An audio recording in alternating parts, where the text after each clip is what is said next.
Hello, everyone. Happy Friday, and welcome to yet another session of Adulting Joyfully, where we spotlight adults who are going through certain challenges in life or things that we all kind of go through, but doing it with a little bit of a bounce, having a little bit of fun along the way, and they've found a way to navigate some of the bigger adulting challenges. So today is going to be one of the challenges that is unique to our generation, which is social media. And we can love it, we can hate it, we can have points of view of it should be there or not be there, but we can't ignore it. So today we're going to be going live with Scott. Oh, there you are, with Fresh Content Society and with Scott Imalfar. He is the founder of Fresh Content Society and quite a mover and shaker in the social media world.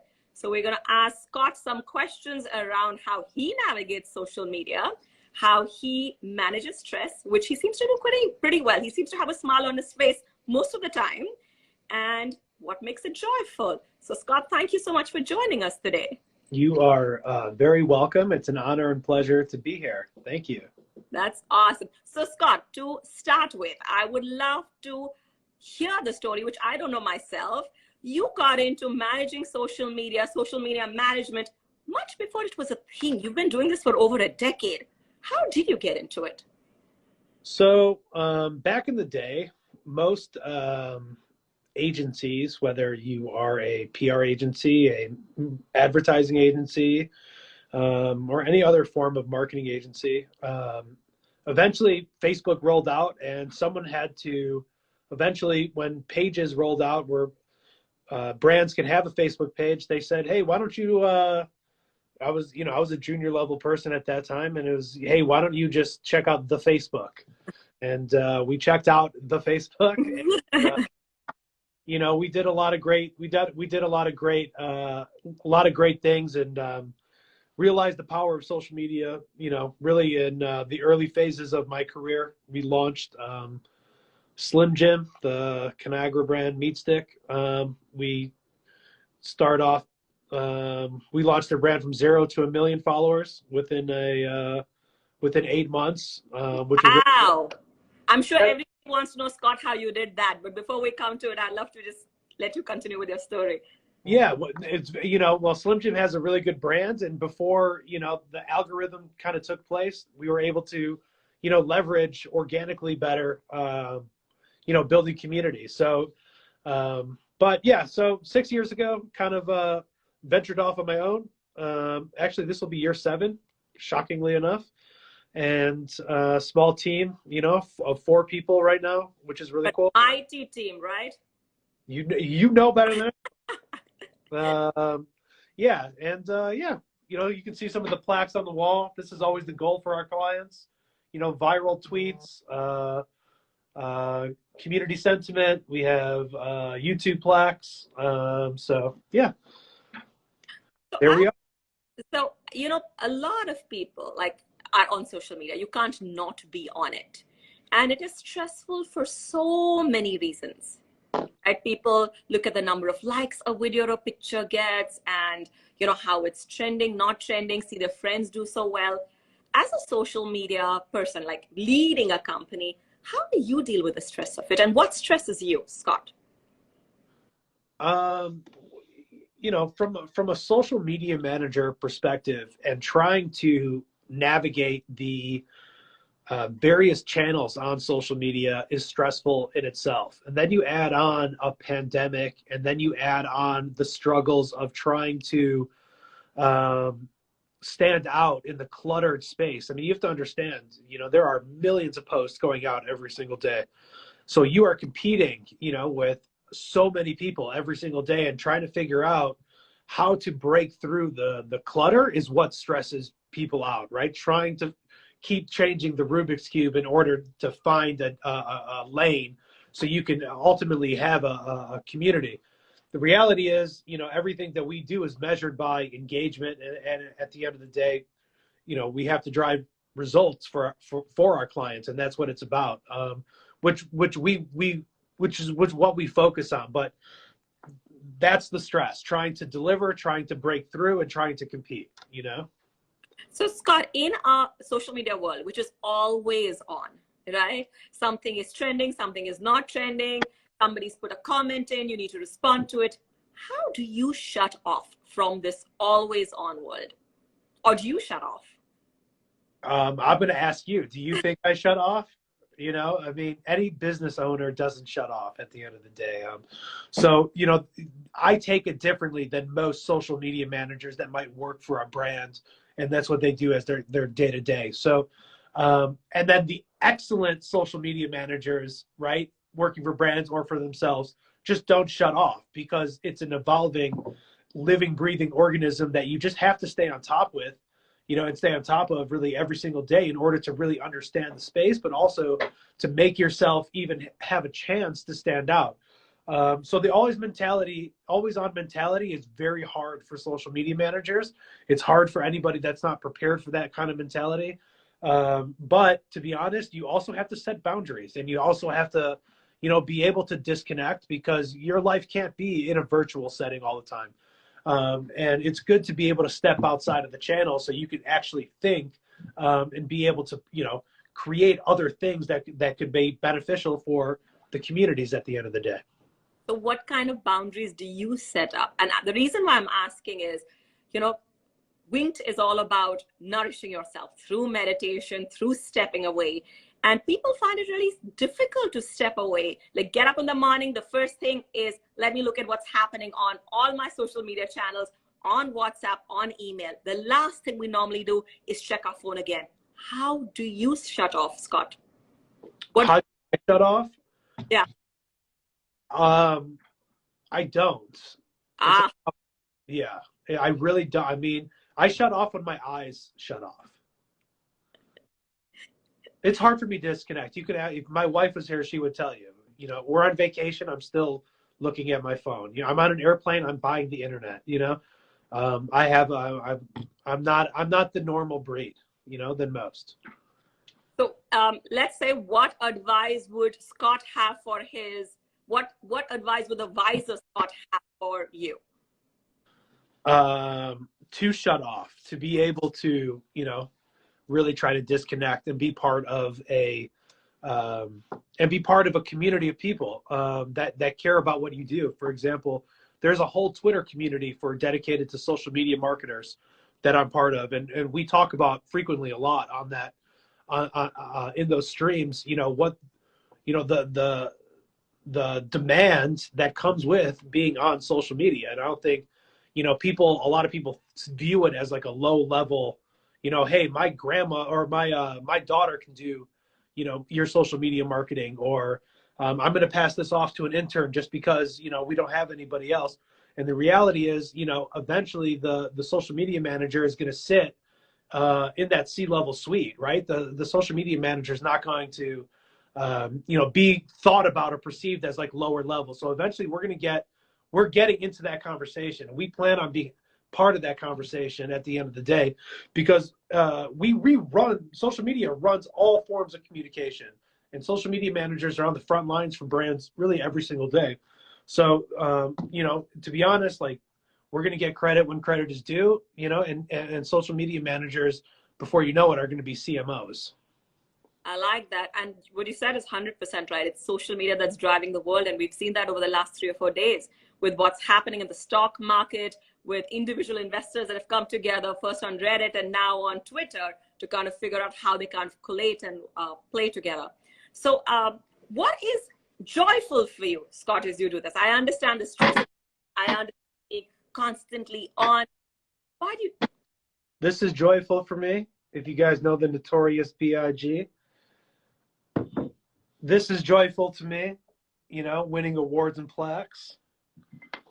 This is joyful to me, you know, my Buddha and my family. You know, when it's time to when it's family time, I try to put in the family time. And to be honest, this is joyful to me. You know what I'm saying? Like, I think that's why we're good at what we do. You know, because we put in that much effort into it. So that brings me joy.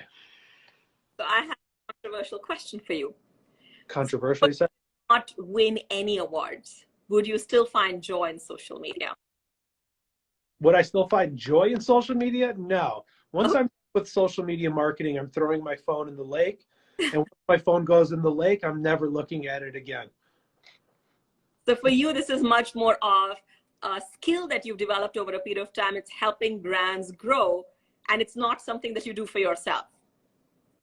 The service, unfortunately, the service business model, yeah, you're always serving the client, right? So it's never really about myself. It's about these things for the client at the end of the day, which I do get a lot of joy of, and I do get a lot of joy of bringing something to life and building things from scratch, and creating opportunities that make a brand stand out, which is very hard to do. Very hard for a brand to stand out on social media. And so I love the challenge. The challenge keeps me going every single day. But in all honesty, it's not this. As soon as I'm done with social media marketing, my phone is gonna end up in Lake Michigan, and I'm never looking at it again. We would love for you to take a video when you do throw that and post it as your phone drop, literally, or mic drop post potentially. I'm sure that'll go viral. I have to give a couple of shout outs really fast. What up, Zando? And Emily? What's up, Emily? How are you? And Ben? I got a couple people on here. That's awesome. Hello. So switching gears, Scott, a little bit. Actually, let me stay on the business side. What advice you have for brands and for maybe startups like we are to kind of stand out in the clutter, because there's so much content and there's so much marketing that is being thrown? How do we stand out? Do we even have a chance with the algorithms? Yeah, it's about being patient at the end of the day, and testing and learning and trying to keep throwing stuff against the wall until something sticks. And a lot of success happens, within the community building aspect, and be able to connect with other people on a one-to-one basis. And standing out in the clutter really just comes with time, and it comes with other things outside of the channel that create enough buzz, and just using social really as a channel to be able to distribute that news. So a lot of people think social media is the secret. Really, the secret is behind the scenes of what's happening and the news that is being generated, or the moments that are being created in order to ultimately share to your social media network. And you just got to be patient. Patience is the biggest thing. I think a lot of people expect these things just to happen, and it happens when it happens, and you keep trying until it happens, essentially. And when it happens, then it works. And Scott, have there been times where you've lost patience? Yeah, every day. I'm a normal human being just like everybody else. So yeah, I lose patience every day. I have 3 kids. One's 8 weeks old. I have a business. I get upset if I see a post that doesn't do well, that I thought would do well. I get upset, if we're missing comments. So like I lose patience every single day, unfortunately. So Scott, I have a question for you. For a lot of people who may not be doing this for brands, they might be doing it for themselves, and they want to be an influencer and they want to have a following. And for them, not a comment not being responded to or a post not doing well is even more personal. What advice do you have for them? Yeah, don't stress and just go on to the next one. Even if you do go viral, which I've gone viral multiple times, after 1 or 2 days, no one remembers.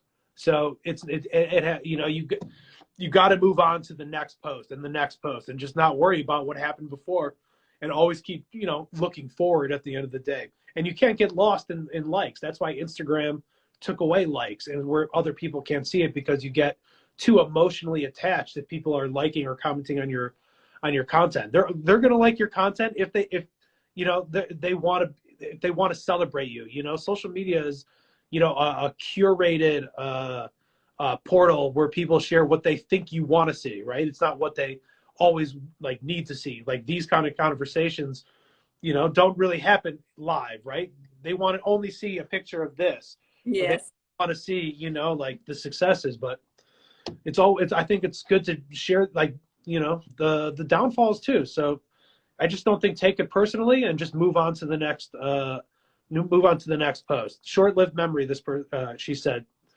100%. Human beings have, short-term memories in general. I love that, that even if you go viral, life goes on. 2 days later, nobody remembers you and just go on, just move on. That's correct.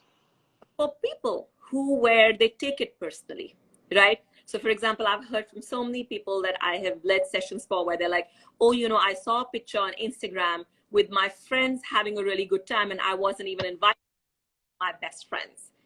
When things like that happen, what advice do you have for people? Yeah, so I didn't grow up in like the FOMO phase. Our generation didn't grow up with, social media where it's like you only went somewhere if like, someone called you and then you might have heard about it on Monday when you go to school. You didn't know what was happening in real time. So, here's my philosophy on social media from a personal consumption level. If you start feeling negatively about other people on social media because they didn't invite you somewhere, they didn't think about you, they look like they're having the best time of their lives, or they're on a boat and you're at home sitting on a couch, or whatever the case may be, you have ultimately, in my opinion, lost. You got lost in the purpose, and you got lost in the actual message, and now your sensitivity is being brought into a perception, and perception to people are reality. So my advice to other people is don't put your feelings into social media and let social media be social media, which is a highly curated, false sense of reality of how people want to be portrayed. So well said, that don't put your feelings and then realize that this is a curated space. A lot of times, Scott, people think that is reality. Perception's reality. So that's marketing in general. So it's, people market themselves. So, people only want to share, like I said, the great parts. You might be on a boat with your friend having the best time, but maybe one of your friends is pissing you off and you're not sharing that part of it, but you're on a boat and it looks awesome. You don't know what people are going through. So the reality is, don't get caught up. That's really like the advice I want to give people that might have a certain type of feeling negatively towards other people's, social media posts. That's great advice, Scott. I have another one that you talked about, with community, you're creating interaction and connection one at a time. A lot of times social media has been blamed for actually taking away connection in real life. What is your view on it, and how can we still have authentic connections online and not, and also keep them offline, right? Because right now, a lot of people don't even know how to interact anymore in a very authentic manner in an offline world, or the real world, I may call it. Yeah, it's really just evolving, and adapting to how people communicate. Somebody like me or you prefer maybe hopping on a phone call than sending 50,000 text messages. The generation below us might never want to pick up the phone, and they only want to send 50,000, text messages. So it doesn't matter, I don't think, right? I think what matters is just staying in touch and just using the preference of communication that, like, for example, my dad, right? He's not a social media guy, so I got to FaceTime with him. I got to text with him. I got to call with him, because you can't really see each other. So we stay in touch through any form of communication. You just have more options now. Before, you used to mail stuff, and then the phone came out, and then the cell phone came out, and then the computer came out, right? Like, or the computer, then the cell phone. So it's like, it doesn't matter. You stay in touch however people want to stay in touch, and I think virtual has opened it up much more to other people to be able to connect and stay in touch with people that they might not have, like, in the past, or other people, like the pandemic put everybody in the same boat, so to be like, this is a blessing to be able just to text people and not have to call, or to send them a direct message on Instagram and not, like, so there's just, unfortunately, 600 different ways to stay connected. Do you think because of social media, the depth of connection has changed? Wait, before that, let's look at Deborah. So Deborah said, one is full in control of your own feelings, so don't let others impose negativity in your own. That's a fact, like, if you're able to keep yourself in check, Deborah, then you don't have to worry about how other people perceive you, or how you perceive yourself. Like, if you post a picture, I posted a post today on one of my clients' Instagram accounts, and I was expecting to get 1,000 1,000 likes. It has like 200. And so like, I'm upset about it, but like, what am I going to do? Sit here and cry about it? Or am I going to, just move on to the next, so you can't get caught up in, and I think to Deborah's point, and to Cam Chan's point, that's exactly what you need to do. Sorry about that. I just wanted to address some questions here. That's great. And I think if there are any questions or comments for Scott, just put them in the chat and he can kind of throw light on what he's doing with the social media world in terms of the stresses of dealing with it and the constantly evolving, and of course, where he finds joy in all of this. So Scott, another question that I do have for you is, with all of these channels on social media, how does one prioritize? From a business perspective? Both from a business and a personal. Like, how do you know where you should be? So personal's preference. For example, some people like Facebook, some people like Instagram, some people like Twitter, some people like TikTok, and some people like it all. I'm a type of person that likes it all. My wife, for example, like doesn't even know what TikTok is, and only goes on Instagram and Facebook.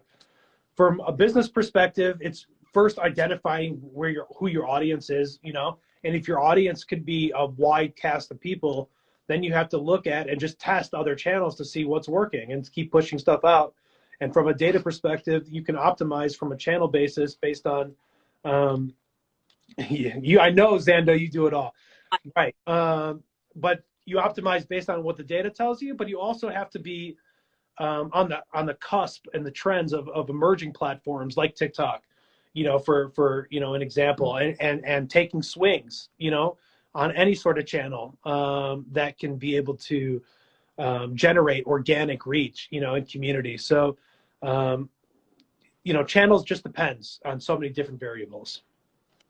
So another thought, right, from a completely different perspective, with as much content as that is being thrown out on Instagram, on TikTok, like I know people who are spending hours just on TikTok, and all of us are creating that kind of content and putting out there. What kind of responsibility do we have, not just the platforms, but even us as people who are putting content out there? Say that one more time. So, there are so many people who are spending so much time on, say, TikTok right now, right? Hours are gone in mindless scrolling, if I may say so. That's social media, everybody. Right? So what kind of responsibilities, not just the platforms, because I know Facebook, Instagram, TikTok has been getting a lot of pushback and saying we need to do something about it. But what is the responsibility of brands as they engage on these platforms? So automatically as a brand, you get pushed because the platform wants to make money off brands. That's how the business side of it works. The responsibility part is about getting attention, right? And the responsibility of your message just depends on what your brand is and how you want to be portrayed. But at the end of the day, social media is about capturing people's attention and having the ability to scale that attention grabbing element when you're pushing out content. Listen, content, brands should have a position. This is an opportunity, and I think we're in a revolution of brands having a position on real life issues, and real life situations, and how people are affected by it, and also how people are and how customers react to it, and that can go good or bad. Look at Pepsi and the whatever the Kardashian did. Yeah. That was a negative thing. Look at Ben and Jerry's. They're all about Black Lives Matter and LGBT community. So and they blow up from it. So it's you never know per se, but I think as time goes on, brands will have a better responsibility to be able to take a position on what their beliefs are, and ideally they're positive. Yeah. So Scott, there are a couple of questions coming in. Debbie's asking, what is the amount of posts you suggest daily, weekly on a channel? It's my philosophy. It's just not about quantity. It's more about community. What is your community's appetite, and how are you really trying to get your community involved in that conversation? So, like content means nothing without community, and community means nothing without content. So it's there's no people from the industry say at least 3 times per week on some channels, at least once a day on other channels, you know, a couple times a week on stories. Some say, you know, 1 time a day on stories. So it doesn't necessarily, there's no right or wrong answer. You know, some of the best influencers, you know, post once a week, but their once a week post really hits, you know. So it's more about what your community wants to hear from you, and what sometimes it's too much, you know. Like I see brand posts that come in my newsfeed, I'm just like, all right, like I don't need to see 2 or 3 tweets from you today, you know. Like you got to understand, you're from a brand perspective too. A personal brand is different, but from a brand perspective, you know, like people are on social media to connect more with people than they are brands, you know. They want more experiences, you know, from brands. I love that people are there to connect with people rather than brands, and sometimes we forget the human element and all. So Divya actually has another question, and I think it's back to your doing everything to get attention, and she affected your ability to pay attention. Say that one more time. Very good for the question, because it is about paying attention, Scott. So Divya is asking whether social media has affected our ability to pay attention. Yeah, of course. Yeah, I mean, it depends how bad your ADD is, you know. My ADD is way up there, so I can't pay attention to anything. But it allows me to scale more things. So I think, you know, and it also, you know, the problem is you're not just looking at one platform and going like this, you know, for 20 minutes. You're going to the next one and then going like this, going to the next one and going like this, going to the next one and going like this. So of course it diminishes your ability to sustain your attention on certain things. And I just think just the world we live in, you know, like you get a notification on your phone, you're automatically looking at your phone. You get an email, you're automatically looking at the email, right? So it's like we're in an instant, you know, like everything's instant in real time at this point. So I think just attention in general, that's why social media is hard, but the currency is attention, to stand out, because everybody wants it, you know? Really well said. One of the things that I will say is my personal, and I think Scott, you might be on a may or may not, I think a little bit of a break from all of this so that you can actually go back, shut off, and then reconnect back with yourself will ensure that the ADD doesn't happen while you're on it constantly, right? For me, it's a big plug for meditation, for anybody who's not thought about meditation as yet.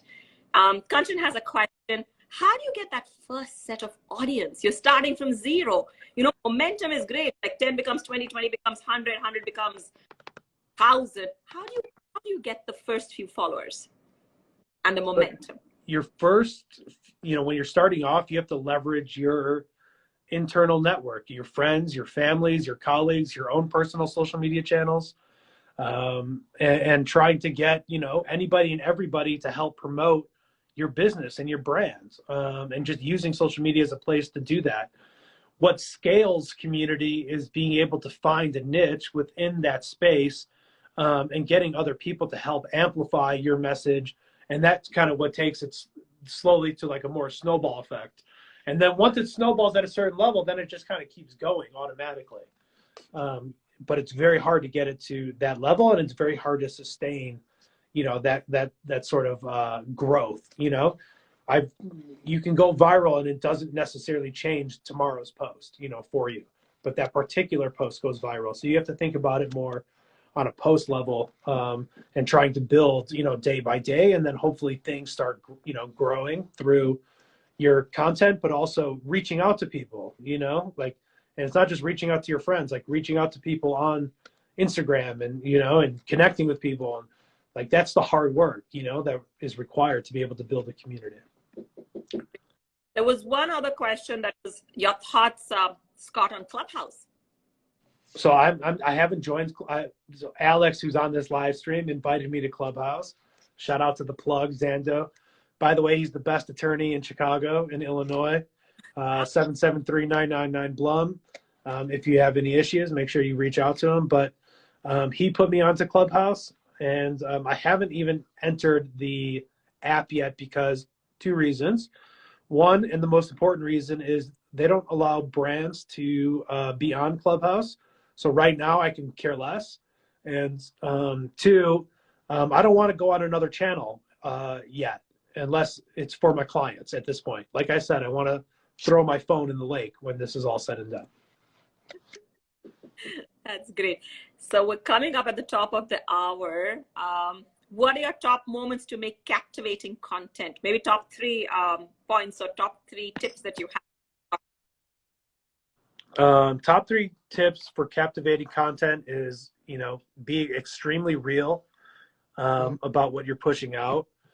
Be, very loud in terms of what you're,